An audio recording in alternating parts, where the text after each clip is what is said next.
punya datanya gitu bahwa Ya. tahun 2025 ini perekonomian digital Indonesia itu diperkirakan akan mencapai 100 miliar US dollars. Kenaikan pendapatan untuk aplikasi yang menggunakan fitur AI itu naik 127%. Sekitar 60% itu cashless. Tinggal 40% yang bentuknya adalah tunai. Dan salah satu yang mendorong percepatan itu ya tadi, Kris.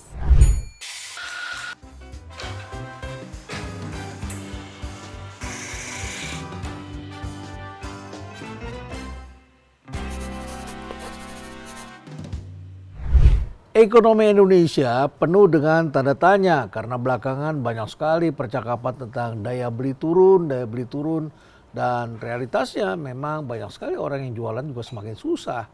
Tapi tahukah kalian bahwa kalau kita sebagai pengusaha dan sebagai orang marketing, biasanya kita tidak hanya fokus pada soal daya beli. Ada juga yang namanya keinginan membeli, willingness to spend. Dan dalam beberapa hal, keinginan membeli itu bisa lebih kuat daripada daya beli. Seperti itulah dalam berbisnis, keinginan membeli ini seperti apa sih? Dan kita menyaksikan belakangan ini, kok banyak sekali yang membeli makanan kucing. Kok sekarang bukan hanya selebritas biasa, bukan hanya selebgram, tetapi sekarang ada selebcing, yaitu sejumlah kucing yang didandanin dan masyarakat kemudian mengidolakan mereka. Dari Bobby Kertanegara sampai ke Pororo. Dan belum lagi itu banyak sekali yang followernya jutaan, itu banyak sekali. Lalu di pameran pets itu banyak sekali yang membeli pets. Dan pets ternyata tetap digemari dan penjualan untuk produk-produk non-primer ini meningkat. Penjualan makanan kucing meningkat 15% tahun ini dibandingkan tahun lalu. Ini kan non-primer ini, ada keinginan membeli yang kuat. Soal keinginan membeli ini kerjanya orang marketing nih sebetulnya, bukan ekonom. Nah, di lain pihak kita juga melihat ada fakta baru bagaimana kita meneropong permintaan non-primer, yaitu data dari Google Indonesia tentang perilaku masyarakat dalam berbelanja di dunia online. Termasuk juga AI kayak gimana sih? Ini kan tahun ini gagap gempita nih. Tamu saya kali ini adalah Ibu Veronica Utami, Country Director Google Indonesia. Selamat datang di Cafe Berisi. Terima kasih sudah diundang. Ya, terima kasih kembali. Ini Google ini gagap gempita di Indonesia ya. Perkembangannya sangat menarik ya. Sangat cepat dan sangat luar biasa. Bu Vero, kita bahas tentang Google, apa yang terjadi di dunia online. Kalau dulu kita melakukan survei, kalau sekarang kita lihat data. Data kan real time, ada algoritmanya. Apa sih yang menarik dari perkembangan belakangan ini kalau orang belanja di dunia online atau mereka nonton video, atau mereka kemudian cari berita menggunakan AI, apa yang bisa ditangkap perkembangan dalam setahun belakangan ini? Google ini kan selama 10 tahun terakhir kita meluncurkan yang namanya Southeast Asia Economy Report. Jadi bukan ekonomi tapi economy. Jadi ingat ya, ada ekonomi, ada Ekonomi. Jadi ini mencakup tentang perekonomian digital di Indonesia. Kita nggak melakukan ini sendiri, kita bersama-sama dengan Bain dan juga Temasek. Jadi Bain tadi itu Global Consultant, dan Temasek adalah Singapore punya investment arm lah ya, seperti itu. Dan mereka masing-masing membawa keahliannya masing-masing, termasuk dari Google kita memberi real time data tentang consumer behavior juga. Dan di tahun ke-10 ini kita juga punya datanya gitu bahwa tahun 2025 ini perekonomian digital Indonesia itu diperkirakan akan mencapai 100 miliar US dollars. 100 miliar US dollar, hitung aja berapa triliun itu. Saya udah nggak gini lagi ya, nolnya banyak sekali gitu. Udah nggak kebayang.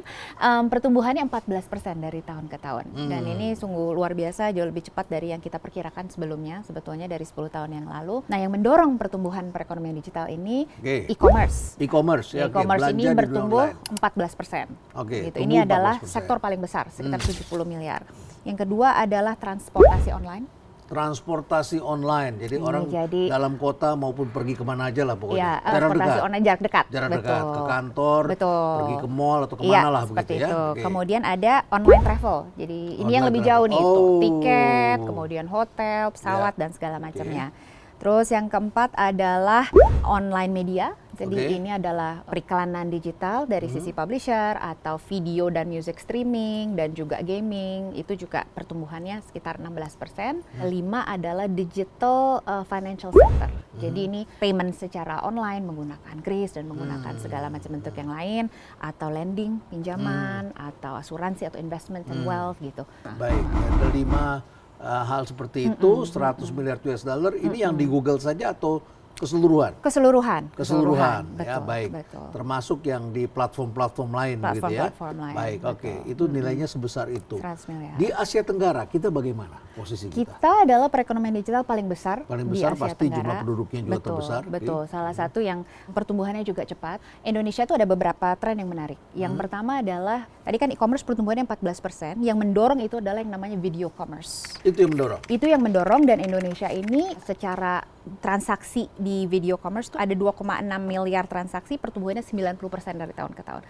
Jadi paling cepat dari semua negara yang lain, dan secara jumlah transaksi juga paling besar. Yang kedua adalah tentang digital payment tadi. Jumlah transaksi, gross transaction value untuk digital payment juga Indonesia paling besar, dan juga pertumbuhannya paling cepat, 27% dari tahun ke tahun. Seperti itu. Itu yang dua yang membedakan. Yang ketiga adalah soal gaming juga, bahwa gaming ini kita sekitar 40% dari total download mobile game, dan 35% dari pendapatan secara ASEAN. Jadi stand out di 3 hal itu sih, Prof. Ya. Kalau travel bagaimana? Travel kurang lebih mirip pertumbuhannya dengan negara-negara Asia Tenggara yang lain. Jadi sih. par lah, kita kurang lebih Par, sama, betul. kurang lebih begitu ya. Betul, Jadi niat travel tidak hanya terjadi di sini, tapi juga terjadi di beberapa seluruh negara Asia lain. Tenggara, betul. Baik, oke. Kemudian kalau kita lihat ini adalah pertumbuhan yang luar biasa, tentu juga ada hal yang menarik ya, misalnya saja digital payment. Ya. Payment itu juga gegap gempita mengalami pertumbuhan yang luar biasa. Dan alat pembayaran kita termasuk yang maju ya. Sangat. Jadi sekarang itu sekitar 60% itu cashless. Tinggal 40% yang bentuknya adalah tunai. Dan salah satu yang mendorong percepatan itu ya tadi Kris, yang membuat QRIS jadi itu. gampang untuk semua orang menggunakan digital Iya, saya payment. ke Malaysia saja mau bayar pakai apa bingung ya. Ya. Terus driver taksinya bilang, Kris, wah, tahu Kris dia. Udah pasti Udah dia tahu, juga ya. dia tahu Kris gitu Ya, ya. ya. Ya senang juga sih kita melihat seperti itu. Apa yang menarik dari gaming anak-anak muda? Kebanyakan anak laki itu yang main game, ya kan? Kalau Ya. anak perempuan kan lebih banyak travel atau beauty, ya. dan sebagainya. Ya, Tapi ya. anak laki kan game ya kebanyakan ya. Sebetulnya tren gaming ini untuk laki dan perempuan, mungkin anak laki porsinya lebih besar gitu ya, tapi sama-sama suka gaming, cuma mungkin tipe game yang berbeda. Misalkan kalau perempuan lebih banyak yang casual gamers. Umur pun juga sebetulnya nggak cuma anak-anak gitu, banyak juga yang sudah, katakanlah milenial, kan sekarang udah tua ya, saya kan milenial itu kan. Kita juga Gimana banyak saya? yang main game juga gitu. Seperti Ya. itu sih. Makanya kenapa pasar gaming ini menarik untuk Indonesia, karena memang menjangkau tidak hanya anak-anak tapi juga sampai orang dewasa, dari tua, muda, laki, perempuan, itu juga ada ya kesukaannya masing-masing lah. Seperti itu. Jadi lintas generasi tetapi kesukaannya berbeda. Berbeda-beda. Tentu yang terbanyak adalah anak laki-laki dan remaja ya. Iya, Remaja menjelang dewasa Iya, begitu ya. iya. Oke, baik. Kemudian kita lihat lagi AI. Ini AI juga menarik kan? AI. Menarik sekali. Jadi tumbuhnya seperti apa? Ini kan AI belum lama kita belajar. Iya, baru, Belum lama, kan? betul. Dulu kalau saya mesti ngajar atau apa, saya mesti baca satu persatu begitu ya. Sekarang kan kita bisa minta bantuan AI. Iya, Ya, iya. tinggal cek ke Gemini gitu ya, Gemini, buka, Gemini bisa beritahu saya ini. Ya. Carikan saya buku. Dulu kan saya harus pergi ke perpustakaan. Betul, saya juga masih Ya. pergi ke perpustakaan itu kalau zaman saya. Terus kemudian kita dikasih password yang kita bisa cari sendiri. Cari sendiri ke sini. Oh ini salah, ini nggak ada di sini, kita pindah lagi ke sini. Tapi sekarang kan sudah ada tuh seperti itu. Bagaimana perkembangan AI? Apa yang terjadi? Ini yang buat saya sangat menarik karena sangat cepat perubahannya gitu. Saya kan baru kembali ke Google untuk jadi country director 1 tahun yang lalu, dan bahkan dalam waktu 1 tahun itu pun perubahannya cepat banget gitu. Yang tadinya video generation itu belum ada gitu, belum bagus, sampai sekarang jadi bagus banget. Nah, Indonesia ini termasuk negara yang dibilang sangat terbuka dan sangat optimis terhadap AI, adopsinya sangat tinggi gitu ya. Kita dari sisi penggunaan Gemini, penggunaan Nano Banana sebagai image generator itu salah satu yang paling tinggi sedunia. Sedunia? Sedunia, salah satu yang paling tinggi. Pengguna? Betul. Kenaikan pendapatan untuk aplikasi yang menggunakan fitur AI itu naik 127%. Kenaikan pendapatan artinya ini Jadi yang berbayar? Jadi misalkan nih sebuah aplikasi ada fitur AI-nya, Ya. tapi ada monetisasinya lah ya. Ya. Apakah bentuknya misalkan menggunakan fitur AI untuk mengedit gambar, apapun itu kenaikannya 127%. Artinya kan orang Indonesia willing untuk membayar untuk mendapatkan service AI tersebut. Tapi memang at the same time tadi kan kita ngomong sebagai konsumen. Ya. Nah, memang yang harus kita dorong adalah penggunaan AI secara lebih produktif atau kreasi gitu ya. Karena kalau kita Sebagai lihat startup pengembang sebagai pengembang, aplikasi atau betul. pengembang Ini apa, yang kita harus dorong karena kalau kita lihat Indonesia kan sekarang ada sekitar kemarin hitungannya ada 45 startup Oke, AI. lumayan tuh. Lumayan. Ya. Tapi kalau kita lihat Singapura 495. Dan sebagian anak Indonesia juga jangan-jangan Bisa di sana. jadi memang. Tapi bisa mereka buka jadi. kantornya di Bisa sana jadi, atau bisa jadi. badan hukumnya di sana. Bisa jadi ya. Jadi Indonesia masih sedikit dong di antara negara kita. Jauh ya. Ini yang pengen Mereka kita 10 kali dorong. lipat dari Betul, kita. Betul. Jadi 495. Oke, baik. Sedangkan investornya bagaimana? Jadi investment memang kalau di tahun ini sama seperti tahun-tahun kemarin memang ada karena investor lebih fokus pada path to profitability, proof of monetization. Sudah beralih ke sana ya? Sudah beralih. Bukan Jadi lagi pada top line bukan tetapi pada bottom growth, line-nya. ya, bukan growth at all cost tapi bagaimana membentuk bisnis yang sustainable. Jadi memang jadi jauh lebih selektif untuk fundingnya itu sendiri. Jadi memang untuk menjadi seorang pengembang memang tanggung jawabnya lebih berat gitu ya. Tapi juga at the same time AI sebetulnya bisa untuk membantu mempercepat proses penciptaan produk atau solusi baru itu. Dibandingkan Malaysia kita masih lebih banyak 45 itu? Oh enggak, kita lebih sedikit. Kita masih kalah dengan Iya, Malaysia. kita masih kalah. Makanya ini pengen ini ngajak nih anak muda Indonesia, ayo kita buat startup AI. Apa yang dilakukan Google untuk mendorong itu? Pertama kan selalu mulainya dari kemampuan developernya sendiri gitu. Apakah dari sisi pengembangnya sendiri mereka secara teknis bisa atau enggak. Jadi mungkin waktu saya join Google 2015 kita fokusnya adalah Android developer gitu. Jadi untuk membuat aplikasi di HP gitu. Tapi sekarang kita terus melakukan pelatihan untuk pengembang-pengembang ini, tapi melalui Google Career Certificate, melalui Grow with Google, tapi fokusnya pada pengetahuan tentang AI, pengetahuan tentang cloud infrastructure, karena itu menjadi dasar mereka bisa menciptakan produknya. Itu yang pertama. Yang kedua tentu kita fokus pada inkubasi, mentorship bisnisnya sendiri, startupnya sendiri, pendampingan untuk founder-founder ini gitu. Jadi kita juga ada Google for Startups yang berbasis AI yang kita juga undang ke Google, kita kasih pendampingan, materi untuk bagaimana bisa mengintegrasikan AI, baik AI as the product atau AI sebagai fitur yang bisa membuat cara kerja mereka, operasional mereka lebih efisien, pelayanan mereka lebih produktif, seperti itu. Yang ketiga adalah tentang komunitas juga, bagaimana kita terus mendampingi komunitas-komunitas yang ada, karena banyak sekali pembelajaran itu kan sebetulnya informal ya, Prof. Jadi belajar dari teman, bukan hanya di kelas gitu. Jadi Learning by doing. Learning by doing, learning from a Dengan friend, peers, dengan peers. Jadi komunitas-komunitas seperti Google Developer Groups dan masih banyak lagi itu kita juga terus bantu, dampingin untuk bisa mengembangkan kemampuan AI-nya gitu. Jadi kita up leveling dulu gitu talentanya. Sebetulnya buat anak sekarang tuh menyenangkan kan, nggak sadar bahwa itu bekerja kan sebagai step, nggak sadar bahwa itu belajar, karena sambil bermain sebetulnya. Tapi ini pekerjaan masa depan sebetulnya. Betul. Ini AI ini kan nggak usah untuk pengembang deh, untuk siapapun kita. Ini kan sebuah realita yang sekarang gitu. Banyak yang lihat oh masih masa depan gitu. Enggak, it's here today. Jadi kita memang harus embracing dan kita harus belajar gimana caranya menerapkan AI di dalam bidang pekerjaan kita masing-masing. Saya baru saja tadi pagi memimpin diskusi bersama para menti saya dan beberapa orang praktisi yang senior begitu ya. Seniornya tuh pasti tidak tua begitu ya, senior dibilang ini kan rata-rata milenial begitu ya. Dan kami membahas buku kami yang akan terbit dalam waktu dekat yaitu tentang quantum disruptions.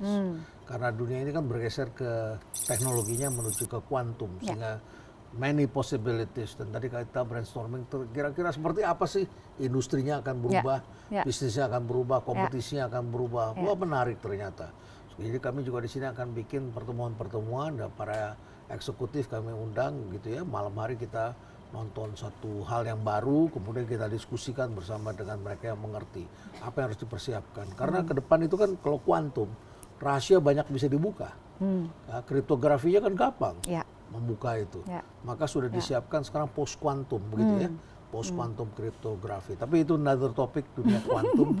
Dan akhirnya kita banyak diskusi tadi mengenai AI, sangat menarik sekali karena ya itu sekarang berkembangnya sangat pesat. Sangat cepat sekali. Ya. Terus kemudian apa kabar Gemini? Ini adalah satu AI yang juga sangat penting dari Google gitu.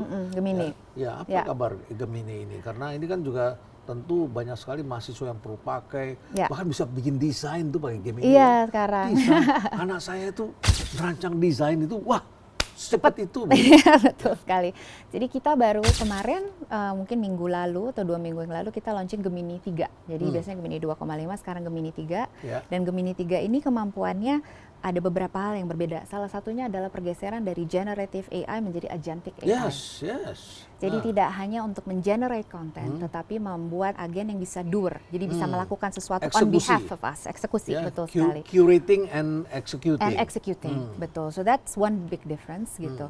Yang kedua tentunya dari sisi kreasi tadi gitu. Yeah. Jadi Nano Banana Pro atau Nano Banana 2, I don't even remember, sekarang udah nggak bisa keep track lagi namanya. Tapi the second generation of image generation kita, kalau yang tadinya kita bisa buat gambar di menggunakan Gemini kan tulisannya suka ngaco. Misalkan kita tulis Breezy Cafe, nanti dia bukan Breezy Cafe tapi Brady Cafe misalnya. Jadi agak ngaco. Nah, di edisi yang ini itu sudah bagus. Udah kita bisa bahkan menciptakan misalkan komik, menciptakan poster sekolah gitu ya. Itu udah langsung tulisannya bener gitu.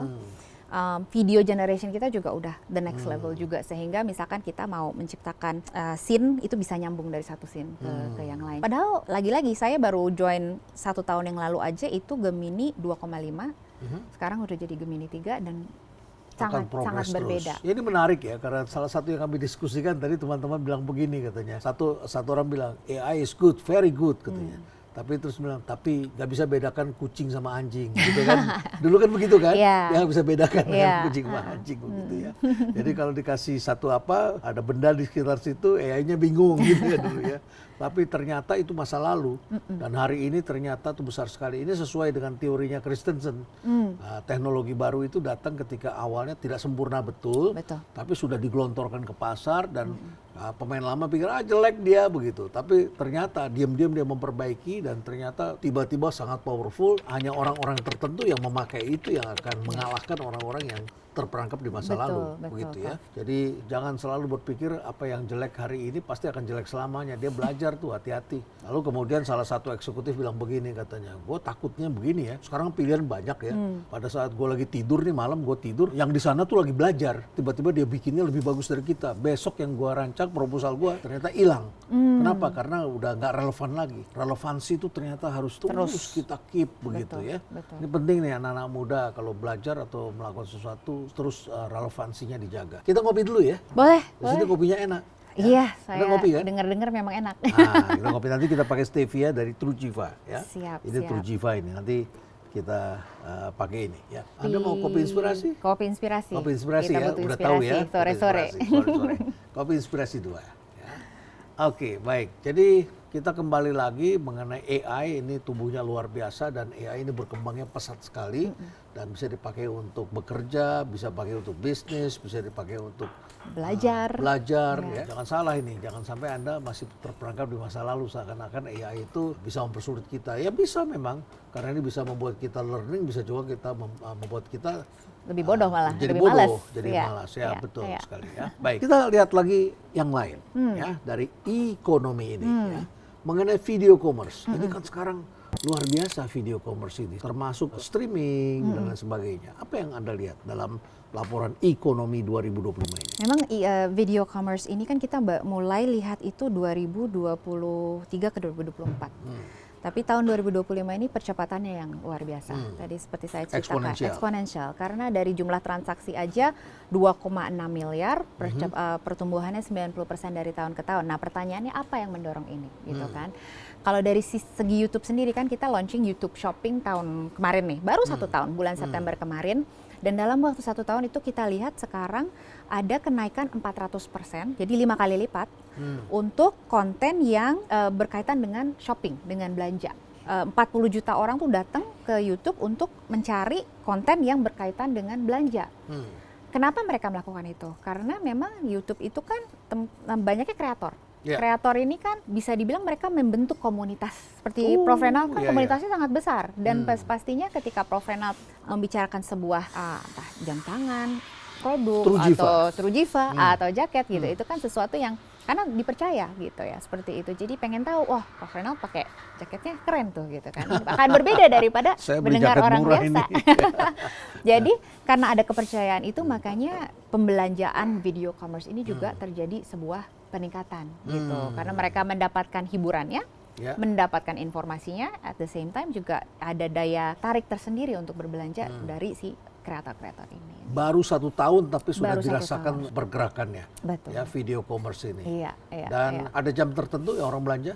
Enggak Nggak. ada. Kadang-kadang orang salah kaprah ketika berpikir video commerce itu hanya live streaming. Ya. Padahal enggak gitu. Oh. Karena kalau kita lihat di YouTube Aha. sendiri, yang namanya YouTube Shopping kan bukan hanya live streaming. Misalkan Prof. Renat punya konten video ini, Yes. kemudian mau nge-tag, wah ini jaket saya bisa dibeli di Shopee gitu ya. Ini linknya gitu. Ini Menjadi affiliate. bisa menjadi affiliate dan itu seumur videonya ada di YouTube dia akan selalu bisa dibelanjakan dan menjadi monetisasi untuk kreatornya juga gitu kan. Jadi ada YouTube ini kan ekosistem ya Prof. Ekosistem, Jadi ya. bukan hanya yang diuntungkan bukan hanya dari sisi pelanggannya atau penjualnya, tapi juga dari sisi kreatornya juga untuk monetisasi Ya. itu sendiri.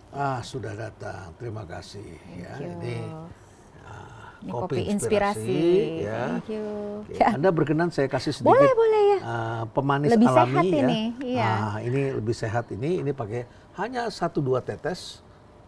Ya, ini Siap. pasti sudah enak. Terima kasih. Dan ini 0 kalori, sehat. Karena sekarang banyak sekali orang yang kelebihan gula, bahaya Iya, jadi betul. kantong gula. Jadi cari gula yang alami, 0 kalori. Ya, ini dari Trujiva. Semoga Anda juga bisa menikmati. Jadi kita ngopi dulu ya. Nah, ini juga menarik sekali karena tadi disebutkan bahwa ini adalah ekosistem ya. Terima kasih. Karena sekarang persaingannya memang adalah antar ekosistem ya. Kalau dulu kan industri kita melihatnya, industri perbankan sama perbankan. Saya melihat saja BCA tuh pakai ekosistem, dia punya ekosistemnya. Tapi Bank Himbara masih industri keuangan, toh begitu. Padahal di sini ada ekosistemnya. Orang kita kan uang dipakai buat makan, dipakai buat segala macam gitu ya, konsumsi media dan sebagainya. BCA tuh kelihatan punya ekosistem, sedangkan yang lain cuman bank saja gitu. Kalau kita lihat lagi, Alobank juga begitu. Saya lihat, wah dia bangun ekosistem ini. Terasa sekali ya, Ya, nah, begitu. kuncinya Dan di situ. Google juga ekosistem, Yes. YouTube juga ekosistem, Betul, gitu ya. betul. Udah. Jadi sekarang pertarungannya memang bukan lagi antara industri, tetapi ekosistem. Oleh karena itu memang kita perlu pikirin bahwa kita nggak harus kuasai semua. Betul. Kita bisa membentuk link-link kita di sekitar situ dan kemudian kolaborasi. Bersama-sama. Ya, seperti misalnya saya bukan pegawai YouTube, tapi saya bikin video gitu Betul, ya. betul. Tapi Iya. ketika YouTube-nya dapat iklan, kemudian saya dapat AdSense-nya. Betul, Nah, iya. kira-kira begitulah kurang lebih kerjanya ekosistem. Nah, itu banyak sekali. Ini juga menarik sekali karena belakangan ini kan juga ada kebijakan-kebijakan pemerintah dan sekarang ada PP Tunas. Ya. Saya kira PP itu kan bagus kan sebetulnya ya, supaya anak-anak di bawah 16 tahun tidak kecanduan sosial media. Tetapi ada hal lain kan. Di YouTube itu kan tidak Tidak semuanya hanya itu. isinya game, tidak Betul. semua isinya mainan, tetapi kan itu ada education. Betul. Cucu saya itu, aduh cucu tuh ngomongnya gitu ya. Itu ketika belajar nyanyi, belajar angka, lewat musik, lewat apa, ada kartunnya, Ya. kita puter di situ. Begitu, cara dia membaca, Ya. sehingga dia jadi ingat Ya, begitu. ya, Apa yang betul. sebetulnya terjadi sebetulnya belakangan ini? Iya, iya. Kalau dari sisi YouTube dan Google in general, kita sama-sama setuju bahwa keselamatan dan kesehatan mental anak-anak kita itu sangat penting. Sangat penting. Makanya dari awal ketika kita building our products, membuat produk kita juga sudah dengan konsiderasi itu. Makanya kenapa misalkan kita juga tidak hanya ada YouTube yang utama, kita sudah punya YouTube Kids dari dulu. Ketika kita mengembangkan community guidelines, itu juga kita dengan bantuan ahli-ahli psikologi anak misalnya seperti Ahli itu, pendidikan. ahli-ahli pendidikan itu kedua. Yang ketiga juga kita ada pengalaman-pengalaman di dalam YouTube-nya pun kita pikirkan bagaimana kita bisa mengurangi dampaknya. Misalkan salah satunya adalah supervised experience. Jadi untuk anak-anak yang seumur anak saya yang nanggung gitu ABG mungkin 13, 12, 14 tahun itu juga dari sisi orang tua juga sudah bisa membatasi. Jadi dia tidak menonton seenaknya dia, tapi ada supervised experience-nya. Baru-baru ini juga kita meluncurkan short time limit. Jadi membatasi waktu yang dihabiskan oleh seorang minor gitu ya, seorang anak untuk menonton YouTube Shorts. Jadi kita terus mengembangkan itu baru di YouTube. Belum lagi di luar itu ada namanya Family Link. Jadi misalkan anak saya sekarang 14 sama 16, mereka masih under supervisi saya di Family Link yang ketika mereka mau download aplikasi ya harus pakai persetujuan saya. Saya bisa batasin waktunya untuk masing-masing aplikasi berapa. Bahkan saya bisa tahu anak saya udah sampai mana.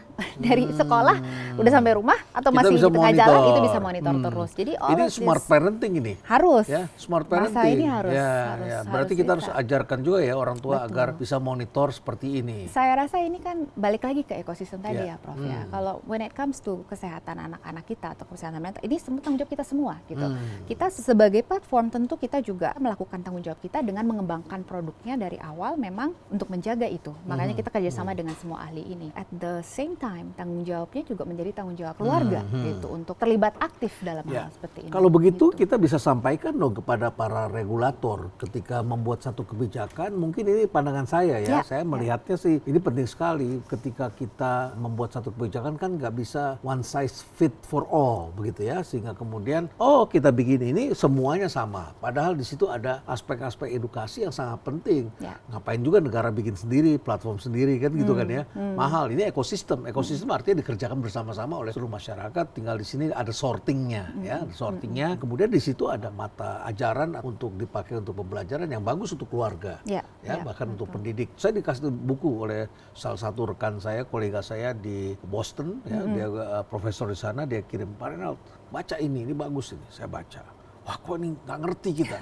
Akhirnya saya cari di Google itu, saya cari di YouTube videonya, dan kemudian saya dengerin kuliah umumnya, saya dengerin lecture-nya.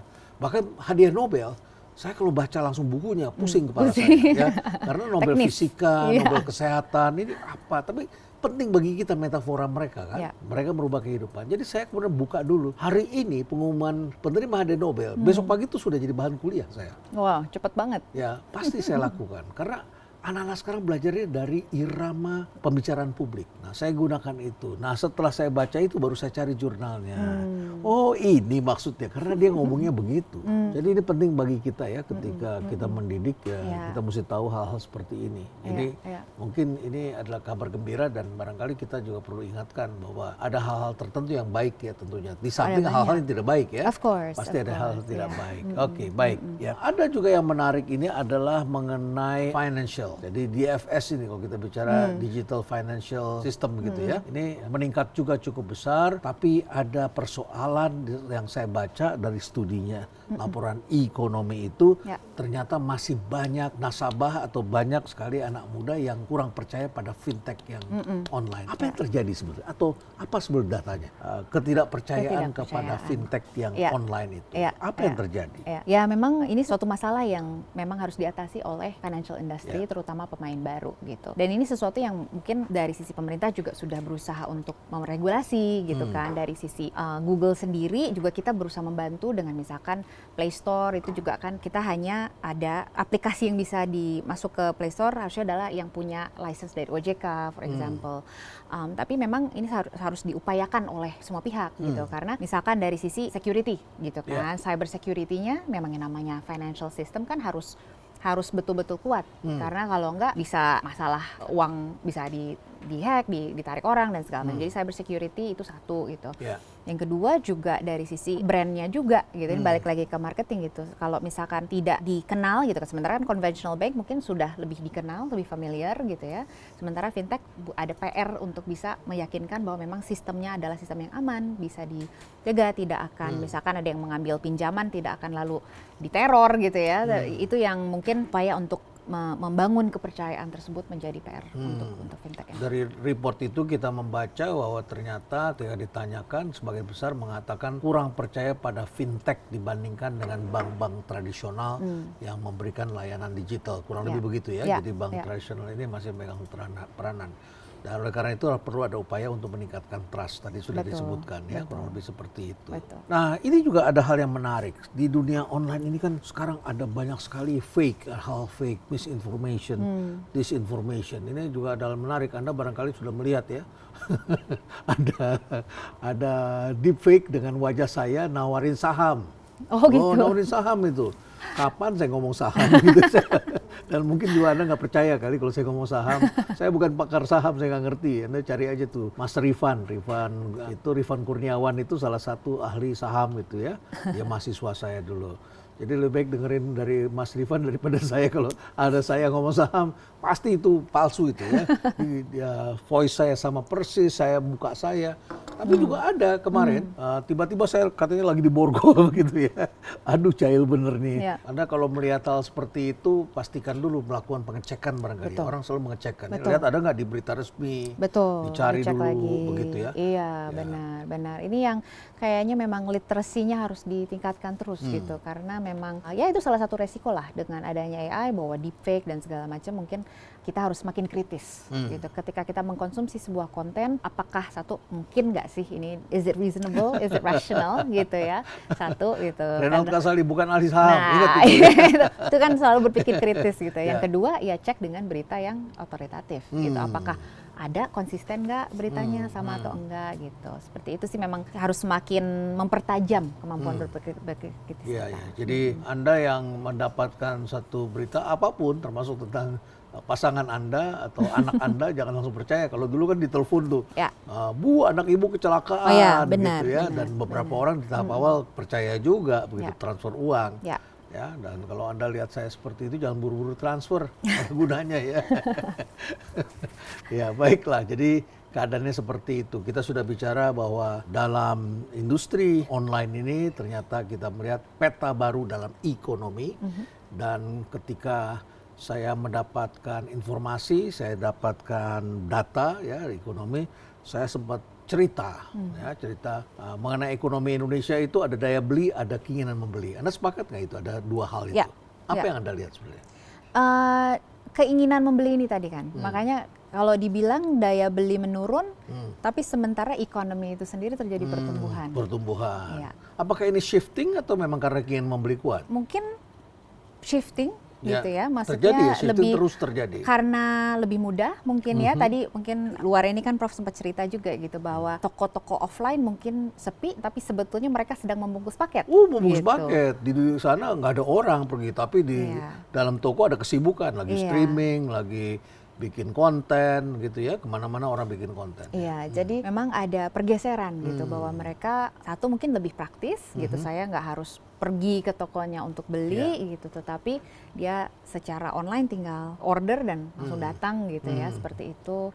Jadi ada pergeseran, lebih nyaman, lebih mudah gitu. Jadi itu sih. Dan saya kira ada 3 kaki yang menggerakkan ekonomi ini, yaitu satu adalah adanya dunia online ini, dunia digital ini yang mempermudah, dan banyak sekali orang membuat konten dan kemudian juga bisa membuka toko di sana tanpa harus mengeluarkan biaya, Ya. tanpa harus sewa toko dan sebagainya. Tapi harus beli kamera sih, ya, tapi paling nggak HP-nya bisa dipakai juga untuk membuat Atau kerjasama dengan atau kreator. kerjasama dengan Iya, kreator. Betul iya. sekali ya. Salah satunya kami nih, kerjasama dengan kami sendiri. Betul. Ya oke, itu satu, jadi adanya digital platform dengan ekosistemnya. Lalu yang kedua adalah logistik. Sekarang perusahaan logistik juga gegap gempita, bagus sekali. Dan yang ketiga itu adalah digital payment yang mempermudah, betul. sehingga orang tidak perlu lagi pergi antri ke bank Ya. atau ngirim uang atau Ya. apa, tinggal Ya. klik, tap, selesai Ya. urusan. Lalu kemudian barangnya diambil di rumah atau dikirim, orangnya datang begitu ya. Ya. Baik, jadi inilah gambaran mengenai ekonomi kita yang sedang berkembang, yaitu ekonomi. Dan ketika saya tayangkan atau ngobrol lah begitu dengan teman-teman dari pimpinan Bank Indonesia di daerah, mereka bilang, jangan-jangan survei kami nggak lengkap ini. Selama ini kami hanya melakukan survei pada dunia real. Oh. Ya, pada dunia oke. real. Ternyata ini adalah satu dunia yang tidak kami Tidak ketahui. tertangkap. Ada permintaan game, termasuk skin ya. Itu banyak ya orang tua Ya, beliin skin buat. Hah? In-app purchases ya itu hitungannya Itu, ya. gitu Iya, ya. salah satunya itu. Ya. Ya. Dan ketika saya ceritakan, saya baru beliin buat anak saya, Pak. Saya baru beliin buat anak saya. Rupanya orang tua udah mulai sadar ada hal seperti itu. Jadi ada ekonomi, dan ini menjadi pembelajaran penting bagi para ekonom, ya, dan juga bagi kita semua untuk melihat bahwa ternyata ada online platform yang bisa kita gunakan, dan inilah tempat kaum muda. Dan kaum muda jangan salah, hari ini banyak sekali penganggurannya, cukup 17% begitu ya, cukup besar ya di antara kaum muda. Oleh karena itu, ini adalah salah satu kegiatan ekonomi yang juga penting bagi kalian untuk kalian kembangkan. Salah satu catatannya adalah AI tadi ya. Ya, betul. Ya, itu harus sesuatu yang kita harus, anak muda harus benar-benar belajar terus, Prof. Karena itu tadi perkembangannya sangat cepat. Menjadi Jadi, agentic AI. agentic AI is the next thing, tapi sebelum agentic AI bahkan generative AI itu dulu gitu, menggunakan AI untuk belajar, menggunakan AI. Jadi salah satunya adalah kalau kita adalah lulusan kimia, bagaimana sih kalau ilmu kimia tersebut digabungkan dengan AI, apa yang bisa dihasilkan? Ilmu ekonomi digabungkan dengan AI, apa yang bisa dihasilkan? Harus diulik gitu. Ya. Saya saja dikenal pakar bisnis pun sekarang saya menjadi pakar-pakaran tanaman. Belajarnya dari YouTube ya. Bougainville saya nggak berbunga, saya cek. Oh, banyak yang ngajarin caranya. Nah, setelah itu pohonnya saya pangkas daunnya ya. Saya diberitahu cara memberikan pupuknya, saya coba ya. Dan tentu saja hasilnya sangat menggembirakan, sehingga di Rumah Perubahan kami sekarang membuat taman bunga, Elisa Garden. Jadi Anda bisa lihat taman bunga kami ya. Mudah-mudahan suatu ketika Anda juga bisa mampir ke sini ya. Terima kasih banyak Ibu Veronica Utami yang sudah berbagi, dan ini kedatangan spesial tamu dari Country Director Google Indonesia yang menceritakan mengenai ekonomi, dan ini merupakan salah satu topik yang selama ini luput dari perhatian kita dan ternyata mempunyai potensi yang sangat besar. Jangan abaikan penciptaan lapangan pekerjaan di dunia ekonomi ini. Terima kasih sekali lagi. Thank you. Dan stay relevant.